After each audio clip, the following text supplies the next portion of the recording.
ഈ മൈഗ്രേഷൻ എന്ന് പറഞ്ഞ ആ ഒരു സ്വഭാവത്തെ പറ്റി പറയുകയാണെങ്കിൽ പ്രത്യേകിച്ച് മലയാളികൾക്കിടയിൽ, മലയാളികളാണ് നമ്മുടെ പോഡ്കാസ്റ്റ് കാണുന്നത്, ഈ മലയാളികൾക്കിടയിൽ കണ്ടുവരുന്ന റീസെൻ്റ് ആയിട്ടുള്ള മൈഗ്രേഷൻ ചേഞ്ചസിനെ പറ്റി എന്താണ് പറയാനുള്ളത്? സുജിത്ത് പറഞ്ഞ പോലെ മൈഗ്രേഷൻ എപ്പോഴും നടന്നുകൊണ്ടിരിക്കുന്ന ഒരു കാര്യമാണ്. നമ്മൾ ഗാന്ധിജി പറഞ്ഞ പോലെ ലോകമേ തറവാട്.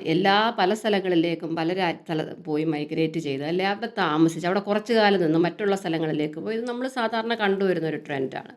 മലയാളികളെ സംബന്ധിച്ചിടത്തോളം മൈഗ്രേറ്റ് ചെയ്യുന്നതിനൊരു റീസൺ ഞാൻ കണ്ടത്, ഒരു നല്ല സ്ഥലത്ത് പോയി സെറ്റിൽ ചെയ്യുക എന്നൊരു ഉദ്ദേശമാണുള്ളത്. അതായത് പല രാജ്യങ്ങളിൽ സന്ദർശിച്ച് നടക്കുക എന്നുള്ളതിലുപരി ഒരു സ്ഥലത്ത് പോയി സെറ്റിൽ ചെയ്യുക. അപ്പം അങ്ങനെ നോക്കുമ്പോൾ ഞാൻ കണ്ടിട്ടുള്ളതിൽ ഏറ്റവും കൂടുതൽ ഇപ്പോൾ പറഞ്ഞ നമ്മൾ കരീബിയൻ സ്ഥലങ്ങളിൽ നിന്നൊക്കെ വരുന്ന ആൾക്കാർ, ഒരുപാട് ക്ലയൻസ് നമുക്ക് അവിടുന്ന് ഉണ്ട്, ഇംഗ്ലീഷ് സ്പീക്കിംഗ് ആയിട്ടുള്ള അവിടെ നിന്നുള്ള ആൾക്കാർ നമുക്കുമുണ്ട്.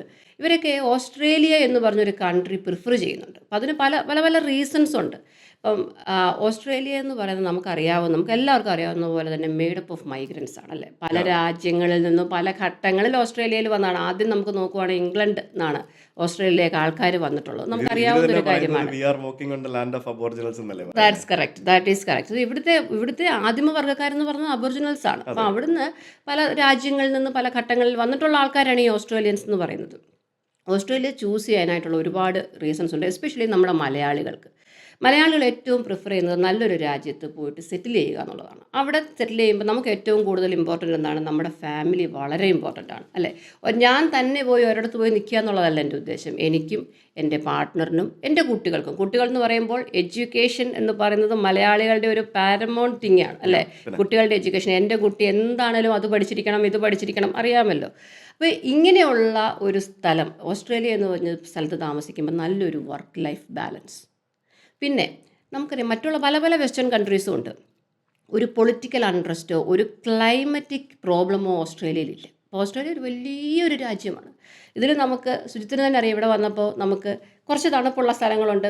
ബ്രിസ്ബെയിൻ എന്ന് പറഞ്ഞ സ്ഥലത്തേക്ക് പോവുകയാണ്, ക്യൂൻസ്ലാൻഡ് എന്ന് പറഞ്ഞ സ്ഥലത്തേക്ക് കൂടെ സെമി ട്രോപ്പിക്കൽ, നമ്മുടെ കേരളത്തിന് സംബന്ധമായിട്ടുള്ള ഒരു കാലാവസ്ഥയുള്ള സ്ഥലമുണ്ട്. അപ്പോൾ ക്ലൈമറ്റ് വൈസ് ഇഷ്യൂ ഇല്ലാത്ത നല്ല കരിയർ നമുക്ക് മാത്രമല്ല പാർട്ട്ണറിനാണെങ്കിലും. കുട്ടികളുടെ എഡ്യൂക്കേഷൻ ഓസ്ട്രേലിയയിൽ വേൾഡ്സ് നമ്പർ 1 എഡ്യൂക്കേഷനാണ്. നമുക്ക് കുട്ടികൾ പഠിച്ച് +2 കഴിഞ്ഞ് എങ്ങോട്ട് പോകും എന്നൊരു ക്വസ്റ്റ്യൻ ഇപ്പം നമുക്ക് കേരളത്തിലുണ്ട്, അല്ലേ? അപ്പോൾ ഇതൊന്നും ഓസ്ട്രേലിയയിൽ വന്നാൽ ഇതിൻ്റെ ഒന്നും ആവശ്യമില്ല. നമ്മൾ ഫാമിലിയായിട്ട് ഓൾറെഡി മൈഗ്രേറ്റ്, ഇപ്പോൾ കുട്ടിക്ക് ഒരു 5 വയസ്സ് അല്ലെ 6 വയസ്സുള്ളപ്പോൾ നമ്മൾ മൈഗ്രേറ്റ് ചെയ്തു എന്ന് വെച്ചോളൂ. പിന്നീട് ഈ കുട്ടി നമ്മുടെ അടുത്തൊന്നും പോകുന്നില്ല. ഏത് ലെവൽ വരെ വേണേലും പഠിക്കാനായിട്ട് സാധിക്കും. അത് ഇപ്പോഴത്തെ കുട്ടികളെന്ന് പറഞ്ഞാൽ നമ്മൾ പഴയതുപോലെ നീ ഡോക്ടർ ആവണം, നീ അല്ല എഞ്ചിനീയർ ആവണം, ഇതൊന്നുമല്ല. ഈ കുട്ടികൾക്ക് പഠിക്കേണ്ടത് ആനിമേഷനാണ്, അല്ലെ ഈ കുട്ടികൾക്ക് പഠിക്കേണ്ടത് AI ആണ്. അങ്ങനെ പല പല കാര്യങ്ങൾ ഇവർക്ക് പഠിക്കാനുണ്ട്. ഏത് ലെവലിൽ എവിടെ വരെ വേണേൽ പഠിക്കാനും. എന്നാൽ ചില കുട്ടികൾക്ക് ഇത് പഠിക്കാനല്ല, അല്ലെ കുട്ടികൾ എന്നല്ല ആർക്കാണേലും ചിലർക്ക് ട്രേഡ് റിലേറ്റഡ് ആയിട്ടാണ്, അല്ലെ കാർപ്പൻട്രി അല്ലെങ്കിൽ ഹോസ്പിറ്റാലിറ്റി, ഷെഫ്, കുക്ക്, ഇതിനൊക്കെ ഏത് തരത്തിലും എല്ലാ തരത്തിലുമുള്ള പരിഗണനകളോടും കൂടി ഏത് ഒക്യുപ്പേഷനും ഓസ്ട്രേലിയ എന്ന് പറഞ്ഞ രാജ്യത്ത് നമുക്ക് അതിൽ നമുക്ക് എക്സൽ ചെയ്യാൻ സാധിക്കുകയും അതുവഴി നമുക്ക് ഒരു നല്ലൊരു ലൈഫ് സെറ്റിൽ ചെയ്യാൻ ഓസ്ട്രേലിയയിൽ സാധിക്കുകയും ചെയ്യും.